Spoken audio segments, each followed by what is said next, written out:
নমস্কার সবাইকে আমাদের এই ইউটিউব চ্যানেলে। পশ্চিম বর্ধমান থেকে নোটিফিকেশন প্রকাশিত হয়েছে chief medical officer of health Asansol থেকে, যেখানে ল্যাবরেটরি টেকনিশিয়ান পজিশনে আপনাদের এখানে নিয়োগ প্রক্রিয়াটি চালু হয়েছে। 12/12/2024 তারিখে এই নোটিফিকেশনটি প্রকাশিত হয়েছে। এখানে আপনাদের আবেদন করতে হলে একটি মাত্র ভ্যাকেন্সি আছে, যেখানে আপনাদের আবেদন করতে হবে। মাসিক বেতন 25,000 টাকা রাখা হয়েছে, যেখানে আপার এজ রয়েছে 40 বছর, যেটা 1 জানুয়ারি 2024 তারিখ থেকে ধরা হবে। অর্থাৎ আপনাদের বয়স 1 জানুয়ারি 2024 তারিখ অনুযায়ী 40 বছর বা তার নিচে হতে হবে। 40 বছরের উপর হলে আপনারা এখানে আবেদন করতে পারবেন না। এই পজিশনের জন্য আপনাদের এডুকেশন কোয়ালিফিকেশন এবং এসেনশিয়াল ক্রাইটেরিয়া কি কি রয়েছে চলুন তুলে ধরি। প্রথমত আপনাদের 10+2 হিসাবে পাস আউট হতে হবে, সাথে আপনাদের সায়েন্স ব্যাকগ্রাউন্ড থাকতে হবে 12-এ, যেখানে ফিজিক্স, কেমিস্ট্রি, ম্যাথমেটিক্স অথবা বায়োলজিক্যাল সায়েন্স থাকতে হবে before obtaining diploma or degree. মানে ডিপ্লোমা বা ডিগ্রির আগে আপনাদের এটি পাস আউট হতে হবে, তারপর আপনাদের ডিপ্লোমা ডিগ্রি থাকলে চলবে। যদি আপনারা প্রথমেই ডিপ্লোমা ডিগ্রি চালু করে দেন এটা আপনাদের 12 চলাকালীন, তাহলে কিন্তু এটি হবে না। দ্বিতীয়ত আপনাদের বলা হয়েছে diploma in medical laboratory technology অর্থাৎ DMLT অথবা diploma in laboratory technique DLT করা থাকতে হবে যে কোনো গভর্নমেন্ট রেকগনাইজ ইউনিভার্সিটি অথবা ইনস্টিটিউট, অথবা আপনাদের যদি ডিগ্রি থাকে মেডিকেল ল্যাবরেটরি টেকনোলজিতে ফ্রম যে কোনো গভর্নমেন্ট রেকগনাইজ ইউনিভার্সিটি অথবা ইনস্টিটিউট, অথবা পোস্ট গ্র্যাজুয়েশন ডিগ্রি থাকে, অথবা আপনাদের যদি ডিপ্লোমা থাকে মেডিকেল ল্যাবরেটরি টেকনোলজিতে MSc ইন MLT অথবা PG DMLT যে কোনো গভর্নমেন্ট রেকগনাইজ ইউনিভার্সিটি অথবা ইনস্টিটিউট থেকে, তাহলেই আপনারা এলিজিবল হবেন। এখানে মনে রাখবেন এখানে অথবা রয়েছে, অর্থাৎ এইটা না হলে এটা, এইটা না হলে এটা, এরকম একটা ব্যাপার, ঠিক আছে। আর অবশ্যই কম্পিউটারে চালানোর দক্ষতা থাকতে হবে, অর্থাৎ কম্পিউটারের নলেজ থাকতে হবে।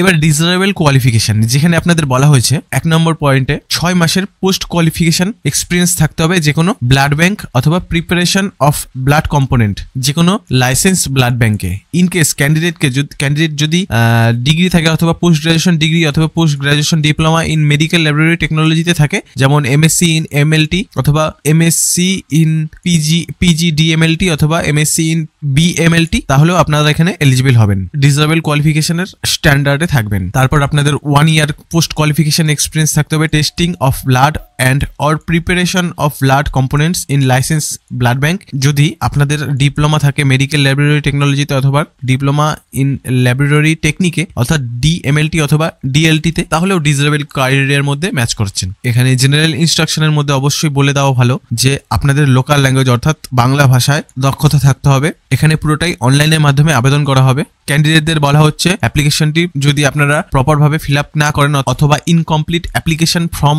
সাবমিট করেন, তাহলে সেটিকে ক্যান্সেল করে দেওয়া হবে। এবং অনলাইন অ্যাপ্লিকেশন করার সময় ডিটেলসগুলো যদি আপনাদের অরিজিনাল টেস্টিমোনিজ অর্থাৎ ডকুমেন্টের সাথে ম্যাচ না খায়, তাহলেও আপনাদের এখানে অ্যাপ্লিকেশন ক্যান্সেল করে দেওয়া হবে। এবার বলা হয়েছে ক্যান্ডিডেট যারা গভর্নমেন্ট অর্গানাইজেশনে কর্মরত, সেখানকার ক্যান্ডিডেট যদি এই পজিশনের জন্য আবেদন করে থাকেন, তাহলে অবশ্যই মনে রাখবেন যে আপনাদের গভর্নমেন্ট রুল অনুযায়ী NOC অবশ্যই আপনাদের সাবমিট করতে হবে ডেট অফ ইন্টারভিউ এর সময়। অবশ্যই মনে রাখবেন যে যদি কোনো ক্যান্ডিডেট সেম মার্কস পেয়ে থাকেন, তাহলে সিনিয়র ক্যান্ডিডেটকে আপনাদের এখানে রিক্রুট করা হবে। এজ প্রুফ হিসাবে আপনাদের এখানে পাসপোর্ট অথবা ভোটার কার্ড অথবা আধার কার্ড ব্যবহার করতে হবে, এবং এজ প্রুফ হিসেবে আপনাদের এখানে বার্থ সার্টিফিকেট অথবা অ্যাডমিট কার্ড অথবা স্কুল লিভিং সার্টিফিকেট ব্যবহার করতে হবে, যেটা কিনা আপনাদের স্কুল লিভিং সার্টিফিকেট অবশ্যই হতে হবে West Bengal board of secondary education দ্বারা রেকগনাইজড। এবং কাস্টের ক্ষেত্রে আপনারা যদি কোনো কাস্টের আন্ডারে হয়ে থাকেন এবং আপনারা অনলাইন ফর্ম ফিল আপের সময় সেটি স্পেসিফাই করতে না পারেন, অর্থাৎ আপনারা যদি ভুলবশত আপনাদের কাস্টটি মেনশন না করতে পারেন অনলাইন অ্যাপ্লিকেশনের সময়, তাহলে আপনাদের আনরিজার্ভ ক্যাটাগরির আন্ডারে ফেলে দেওয়া হবে। এখানে আপনাদের আবেদন করতে হলে এই ওয়েবসাইটের মধ্য দিয়ে আপনাদের আবেদন করতে হবে, যেখানে বলা হয়েছে ক্যান্ডিডেটকে